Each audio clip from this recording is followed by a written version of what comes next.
All right, good to see you guys. We are here, and the Lord is here, and we are in Proverbs. Good to see you. Good to see you. Everybody have a good weekend? Somebody said no. Sorry about that. Maybe things will get better. All right. Proverbs is a book about what mainly? What's the main subject? Wisdom. God's telling you, and this is how you can be wise. And he gives a contrast often all the way through Proverbs about here's what a wise man does, here's what a fool does, which is like the opposite of a wise man. And then he'll also include here's what the naive person does, kind of the person that's not very wise. They're not really a fool, but they're not very wise. They need to learn wisdom. We all need to keep learning wisdom. It's a lifelong thing. And one of the themes he keeps coming back to, let me say one more thing before I say that. One of the things that you'll notice about Proverbs is that many, many times it's one verse, just one verse, and it's got one nugget of truth there in that one verse, and you can just meditate on that a long time. That's why I tell people, a lot of people used to say, I want to read a chapter of Proverbs a day. That's great if you read a chapter of Proverbs a day, but in some places in Proverbs, that's too much because you can't absorb it. You can't think about what you're reading. So I encourage people maybe sometimes just to read a few verses and pray about that and think about that and what it means. That's the way Proverbs is written. But there are parts of it that God has chosen to put little longer paragraphs in there, several verses to make a point. And then you will also notice in Proverbs, he keeps coming back to the same topics over and over and over. You keep coming back. Why do you think God does that? Why does he keep coming back to the same thing? He's already said it once. Why did he say it again? Why do you think? What? Yeah, he doesn't. Don't forget it. It's like God's way of underlining things. It's like God's way of using bold print. Say, this is important. So I'm going to come back and say it again. Because if I don't say it again, you may forget. That's right. So we won't forget. So he keeps coming back to it. And we're back again to one of the themes he comes to over and over and over and over in the book of Proverbs. If you were going to guess what age group people Proverbs is mainly written for, what would you say? What age group is it primarily written for, the whole book? You want to guess? No wrong answers here. What? It's like young adults or something. Okay, good. Yeah, good. What did you say, Sammy? I'm sorry.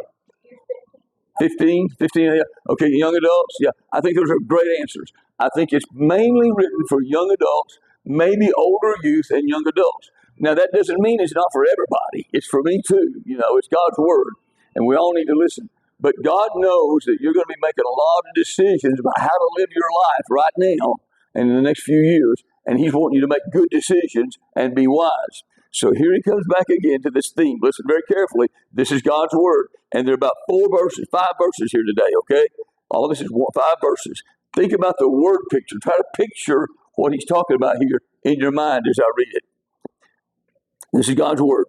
I passed by the field of the sluggard. You remember what the word sluggard means? What's a sluggard? Anybody remember? Lazy. Yeah, somebody that's very, very lazy. I passed by the field of the sluggard and by the vineyard of the man lacking sense. And behold, it was completely overgrown with thistles. Its surface was covered with nettles. That's a kind of weeds. And its stone wall was broken down. When I saw, I reflected upon it. I looked and received instruction. A little sleep, a little slumber, a little folding of the hands to rest. And then your poverty will come as a robber, and your want like an armed man. Now, the picture here is what God's pictured before for us. He's saying, guys, one of the most tempting things in the world for you and for old guys like me, guys, this never ends, but it's so tempting to be lazy. It's so tempting to know that you got something you really ought to do and you really need to do, but you don't want to do it. Have you been there? Of course you have. We're all like that. There are things we know we ought to do, we need to do, it should be done, but we don't want to do it because it's work, because it's hard, because it's not easy, because it's not fun. So we don't want to do it. And God's telling you and me and all of us here that there are consequences for that. He's picturing a guy who's got a field, but he's not taking good care of it. And so it's grown up with weeds and stuff. And he's not going to have much, he's not going to have a crop. That's the problem. And he's got a wall to protect his field, but it's broken down so the animals can get in and find stuff and, mess up his field. And he's saying he hadn't taken care of things. He knew what he needed to do, but he didn't want to do it. It wasn't any fun. It was hard work, so he didn't do it. And what happens? Well, he says there's consequence. Poverty. He's not going to have a crop. He's going to be in trouble. He's not going to have anything to eat in the fall. Now, guys, I want you to try to apply that to yourselves right now. Think about things that are no fun, but that really, really need to be done. What comes to your mind? It's not any fun, but it needs to be done. Doing chores. Yes, absolutely. Name some chores for me.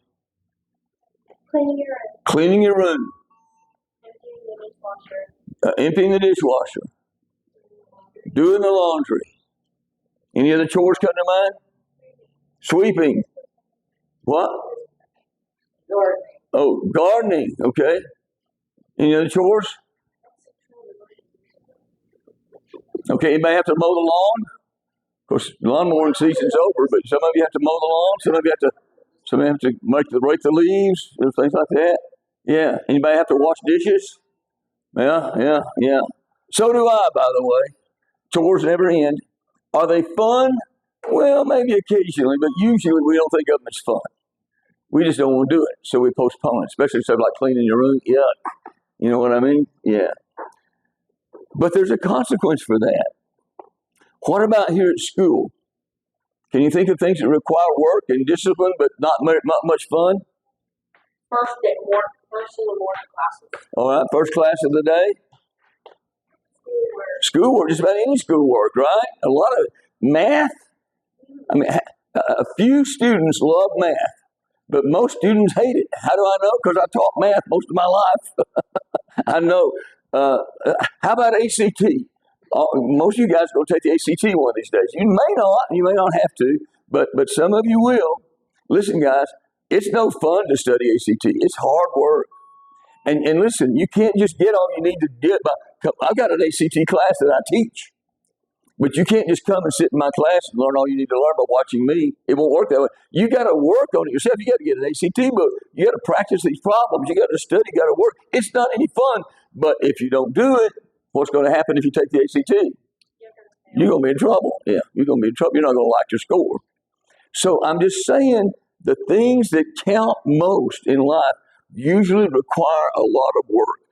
People get jobs after they graduate from school. They'll get a job. And if they haven't learned to be disciplined, you know what often happens?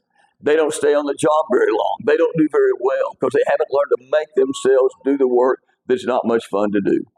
This is an important principle. How do we know it's important? Because God keeps coming back to it over and over and over and over in the book of Proverbs. So, anything you want to add before I pray? All right, Father, thank you for these kids. Thank you for this day. Thank you for our school. Thank you, Lord, for all the people who make this work. And I pray, Lord, you'd help us to learn from your word that you are serious about the fact that we tend to be lazy and we have to overcome that tendency. Teach us, Lord, to learn how to work hard, to be diligent, to get done the things that need to be done, that we know need to be done, even when we don't feel like doing it, even when we don't want to do it. Teach us, Lord, to say no to that tendency to be lazy and to say yes to you, to be disciplined, so we can reap a better harvest one of these days, and we'll enjoy the outcome a lot better. So bless these kids, help them to learn these things right now while they're young, and help us all to stand firm in your word and in your truth today. Use us for your glory. We pray in Jesus' name. Amen. God bless you guys. Stay in the battle. Have a blessed day.